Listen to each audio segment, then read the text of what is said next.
Member for Higgins on indulgence. Thank you, Mr Speaker. I start today with the words that concluded my very first speech in this place. I will never forget that politics is about people and that people can make a difference. That is why I am here. I look forward to playing my part in building an even better Australia. Going on a decade as the federal member for Higgins, I believe that I've been able to do that. As anyone who has had the honour of serving in this place knows, you cannot make a contribution in this place without a lot of support. I want to start by thanking the people of Higgins for the privilege of representing them in this place and for entrusting me to represent their issues, both big and small. I especially want to thank them for giving me the opportunity to share in important moments in their lives and those of their families. I also want to thank the extraordinary members of the Liberal Party. I joined the Liberal Party as a 17-year-old because I believe that people should be free to choose their own paths in life, that they should be rewarded for their hard work and enterprise, and that everyone, regardless of background or circumstance, deserves respect and the opportunity to live their best life. Thank you for giving me the opportunity to prosecute those values in this place. I have been extremely fortunate to have such a strong electorate conference executive, led so brilliantly by my good friend Mark Stretton, who is here today with his beautiful family. I'm grateful to them as well as every member of my hard-working committee. I feel the same debt of gratitude to the chairman and patrons of the Higgins 200 Club and their families during my time here, Peter Bartels AC, the Honourable Peter Costello AC and current chairman Richard Murray. Each has been a source of thoughtful advice and wonderful friendship. Peter Costello has also been a great mentor and a terrific example of integrity in political life. And while we haven't always agreed on everything, I am the better for our robust discussions. I look forward to many more in the years ahead. I want to place on record my sincere thanks and appreciation to the hundreds of volunteers, supporters and friends who have backed me with their time, money and expertise over 4 elections. In particular, I want to thank Andrea Coote, a Higgins Liberal powerhouse, who has helped direct each of my campaigns. The people, though, on the front line, each and every day, are the people who work for you. And some, like the brilliant Sarah Nicholson and Tanya Coltman, have been on the journey with me from the very beginning. Working in politics is more than just a job. It is a vocation. Like us, our staff want to serve their community and their nation and change lives for the better. The expectations and pace is unrelenting, and the sacrifices demanded of them and their families is very real. I have had the good fortune to work with the very best team in the country. People who are caring, bright, intellectually curious, loyal, hard-working and determined, who go above and beyond because they believe in our common Liberal cause. Amongst them are women and men who I hope will serve in this place or the other. I say to each of them and their families a heartfelt thank you. You enrich the fabric of our nation. I cherish your friendship and I look forward to celebrating your many personal and professional achievements in the decades to come. Anyone who knows me knows that family means everything to me, and without them, I wouldn't be here. I'm joined today by my loving parents, Karen and Dan, who instilled in me a strong moral compass that has always been my guide. My colleagues can blame them for my forthright manner, because they taught me from a young age that you have a responsibility to communicate your view clearly, no matter how difficult and no matter the cost, and that above all else you must be true to yourself. 2 of my wonderful siblings are also here, my sister Kate and my brother Tom, who together with my sister Nikki, who is overseas, are the very essence of tolerance, loyalty and love. I look forward to spending more time with them and their partners, along with my gorgeous and clever nieces Lily, who is here today, and Izzy, Lara and Charlie. I met my husband John 24 years ago at university, and I am so glad that we are on life's journey together. I have relied on his advice, his reservoir of love and understanding, his truth-telling, his great intellect and his selfless devotion to our family. John works part-time and is the primary caregiver in our family, ferrying children to childcare, kinder and all manner of other things. He twice took extended paternity leave so that I could serve in Cabinet and Parliament and breastfeed our children. Whilst John trained as an engineer and a lawyer, I think he now sees his core competency as logistics. He is, quite simply, a great man, wonderful husband, brilliant father, and I just love him to bits. There is no doubt, though, that our greatest achievement in life are our two beautiful, happy, confident and loving children, Olivia and Edward. Livy and Edward, you make my heart sing, and I love you more than words can express. There is nothing that gives me greater joy than being your mum. From the outside, politics can look like a brutal business, and it can be. There is a ferocity and urgency that is a permanent overlay to everything that is said and done here. Because politics affects everyone. Because the decisions made in this place affect the choices and opportunities of millions of Australians and the sort of Australia that we are and that we might become. In the battle of ideas, robust debate is critical and accountability for decision-making essential. Those who serve here have a responsibility to think deeply about the challenges that we face as a nation. Today I want to reflect on 4 themes that have dominated my thinking and my approach as a backbencher and minister. The first is the intergenerational bargain. I believe that each generation has an obligation to try to put the next generation in a stronger position to the one that they inherited, or at the very least, make sure that they are no worse off. That is why I chaired an inquiry into foreign investment in residential real estate as a backbencher. It is why I have championed key infrastructure projects like the Melbourne Airport Rail Link and the Congestion Fund as a member of the Expenditure Review Committee.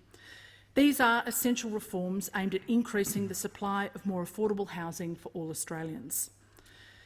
The Intergenerational Compact is why, as a member of the ERC, I am proud to have played my part in containing spending growth and returning the budget to surplus in the face of an obstructionist Senate so that we can get on with paying down Labor's debt legacy.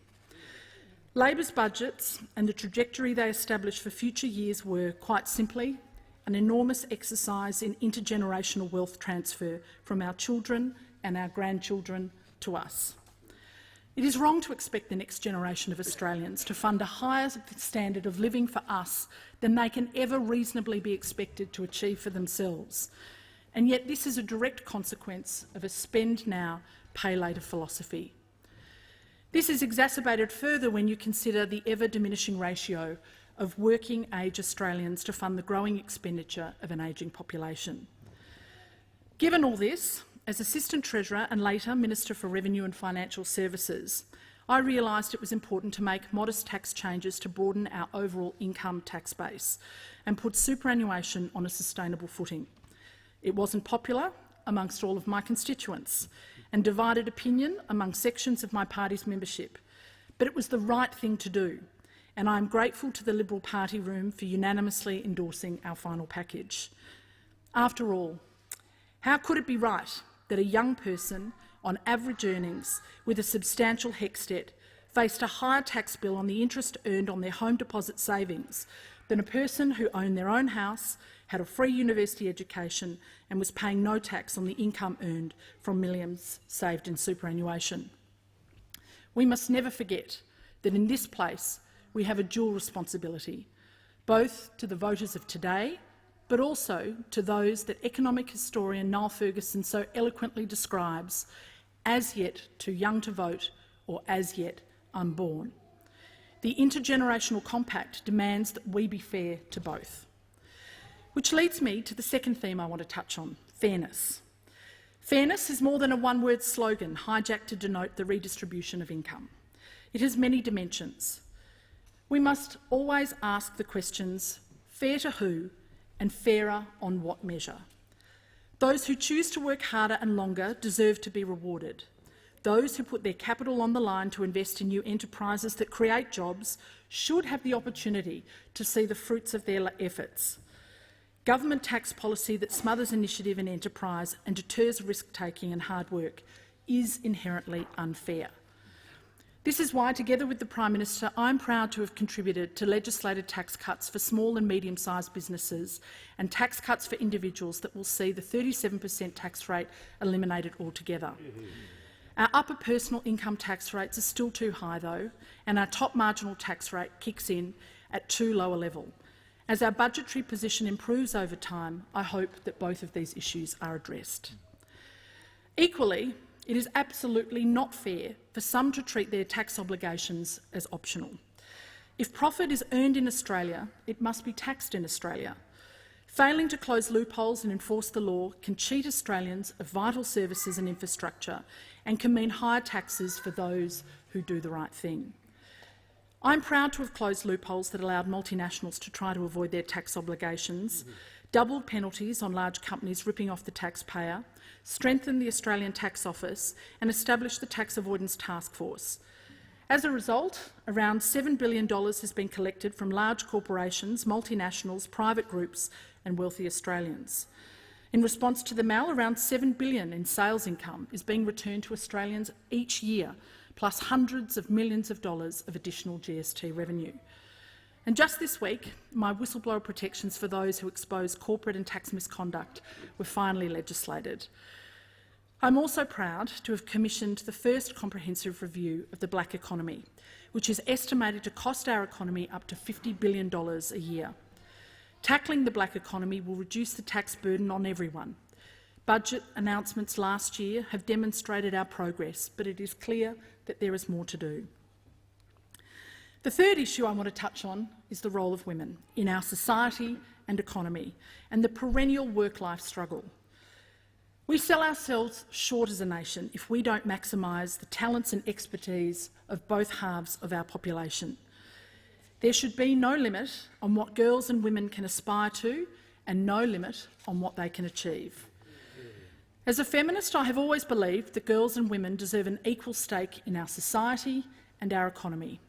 We want women to make choices that are right for them and right for their families. Choice is a good thing, but we must also be mindful that a choice today can have long-term consequences. So that means we need to have better pathways back into work after having children, more flexible work arrangements to accommodate family responsibilities and more affordable childcare arrangements. In essence, it means helping women to build their financial security. It also means giving men more flexibility in work to take on caring responsibilities. Men love their children and want to be part of their lives, and children love their fathers. Yet the number of men who work part-time remains well below that of women, and I call this the flexibility gap. We need to normalise flexibility for men and ask, what are the barriers? Should we have a target? We began work on this area during my time as Minister for Women, and I encourage my successor to continue it. I'm proud to have delivered the inaugural Women's Economic Security Statement with over $100 million dedicated to help build women's financial security through practical actions that boost their skills and employability, smooth their return to work, help them to establish their own businesses and improve their economic recovery following critical life events such as family separation or domestic violence. I hope future governments commit to this important annual statement to keep a strong focus on gender equality. I was pleased to announce funding for the first ever national inquiry into sexual harassment in the workplace and introduce legislation to enshrine minimum standards in the workplace for family and domestic violence leave. I'm glad this passed with the support of the whole parliament. In my party, I'm proud to have instigated the Enid Lyons Fighting Fund to give extra financial assistance to Liberal women fighting elections.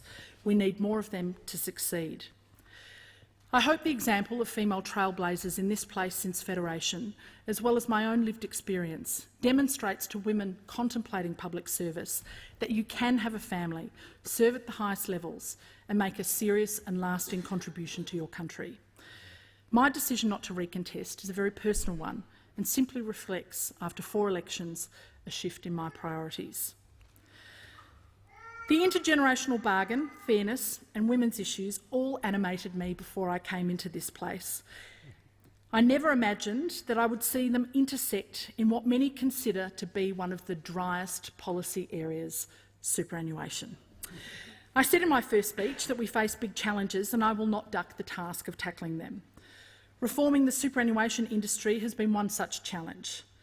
Workers are mandated by government to defer 9.5% of their wages today to save for their retirement. The system has seen our national savings pool grow to $2.8 trillion, which is a great achievement. We want to encourage people to be self-reliant in retirement. That is a good thing.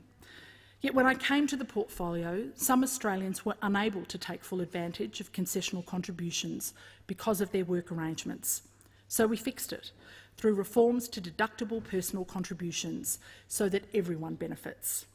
I was also particularly concerned to ensure women and men with career interruptions weren't denied access to the benefit of tax concessions for their years out of the workforce.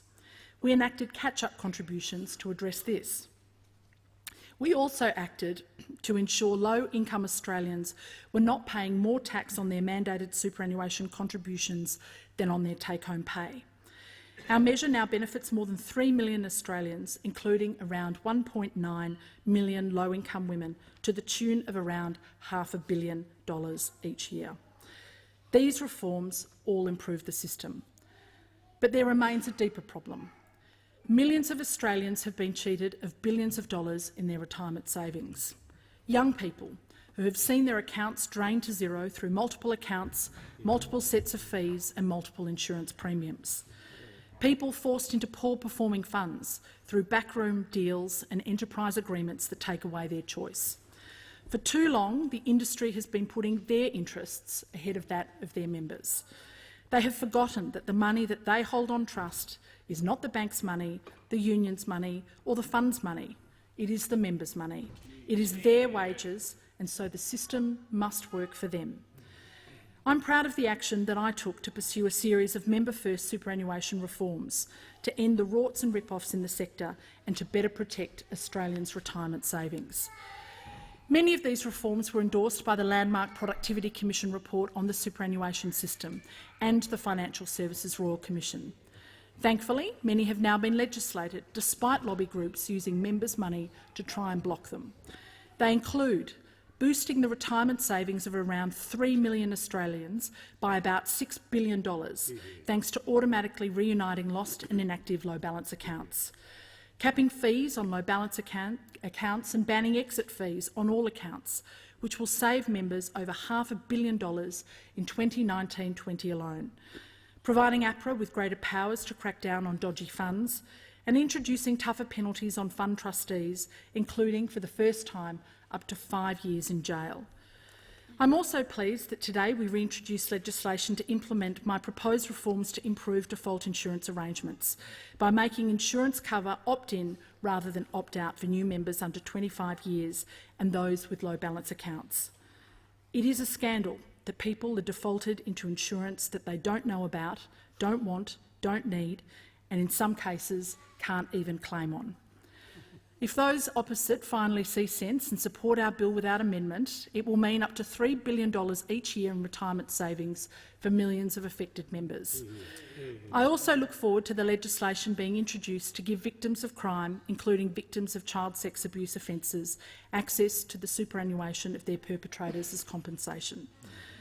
There remain other areas to progress. Funds should have a greater focus on retirement incomes. The Retirement Income Covenant is an important start, but more must be done in this area.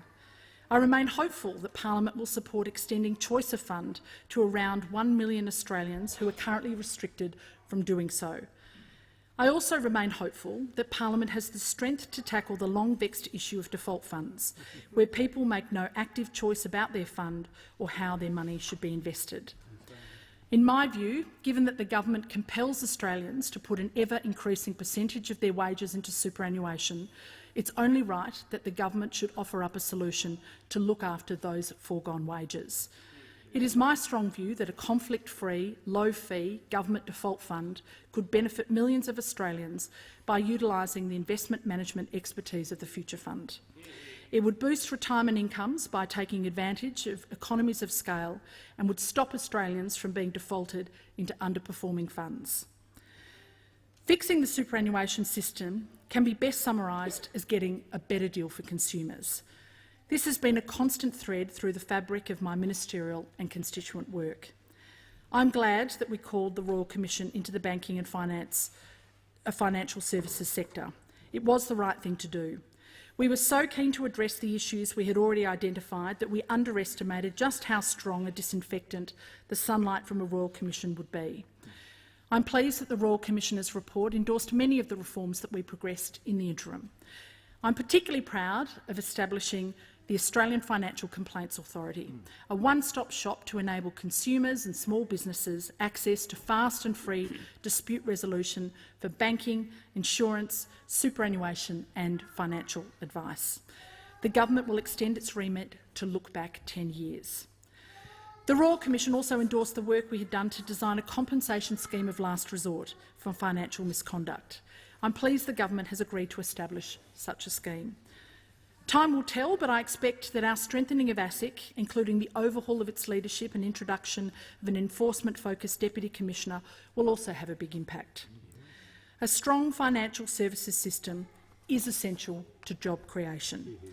On that theme, I'm particularly proud of reforms to overhaul our insolvency laws and facilitate crowdsourced equity funding, which will support entrepreneurship and innovation. At a local level, I have enjoyed resolving many diverse issues, but none has been more satisfying than securing a permanent home for the very first children's hospice in Australia. Very Special Kids does the work of angels, helping families with the care of profoundly ill children and supporting families dealing with unimaginable grief when a child dies. I'm exceptionally grateful for their work and will continue to champion them so that they get the world-class facilities that they need. An issue that resonated strongly with me and my electorate was same-sex marriage. One of the most nerve-wracking days that I had as a new MP was the day that I walked into the Federation chamber to announce my support for same-sex marriage. Many warned me it was a career-limiting move, and maybe it was at the time, but I believe it was the right thing to do, and I'm proud that it will be a legacy of a Liberal government to have legislated same-sex marriage. This brings me to the fourth and final issue, the quality of our democracy itself. My time in this place has coincided with a deterioration of trust in both this institution and indeed the very concept of democracy. Social media and a proliferation of tribal echo chambers have led to warped perceptions of Australians' views, a failure to listen to alternative ideas and a decline in genuine policy debate and civil discourse. Time spent in the community is the best antidote. However, technology has accelerated our lives and our expectations. Complex policy issues in an increasingly complex world don't usually have an easy answer. The default response here should not be to immediately outsource decision-making to unelected people. And sometimes parliamentarians need to prosecute the case for patience and a deeper conversation with their electorates. Equally concerning is the transformation of the Senate. It is now neither a house of review nor a house to protect the state's interests. Rather, it has become a forum to frustrate the government's agenda and the will of the people. This has contributed to undermining faith in our democracy and its institutions and long-term policy outcomes for our country. As my final observation in this place, I think that elected governments should be able to implement their mandates. I support the proposition endorsed by the Senate President for major parties to consider implementing an Australian version of the Salisbury Convention. This would mean parties agreeing to abide by a convention that the Senate won't obstruct the passage of legislation to affect government policy which has been fully and fairly disclosed to the Australian people well before voting commences in an election. So, in conclusion, I would like to thank my colleagues, including a number that I have worked with across the aisle, and in particular to Julie Bishop for her friendship and guidance. I'm lucky that before I came into this place, I had two lifelong friends who were already here, the Speaker of the House, Tony Smith, and the President of the Senate, Scott Ryan, who are both like big brothers to me, and like big brothers can both delight and infuriate me. I want to place on record my thanks to Malcolm Turnbull for his friendship and also his great support of me when I gave birth, the first serving Cabinet Minister to do so. He also made me the youngest female Cabinet Minister and, together with Scott Morrison, gave me portfolios with complex policy issues to work through. I have loved the intellectual stimulation and technical detail that has come with the second largest legislative workload in this place. I would like to place on record my gratitude to the many hard-working public servants in my various portfolios and the teams of people who enable our parliament to function. To the Prime Minister, thank you for your friendship, your determination, your courage and your leadership. It has been never more needed than now, and I know that with you, our country is in good hands. I thank the House for its indulgence.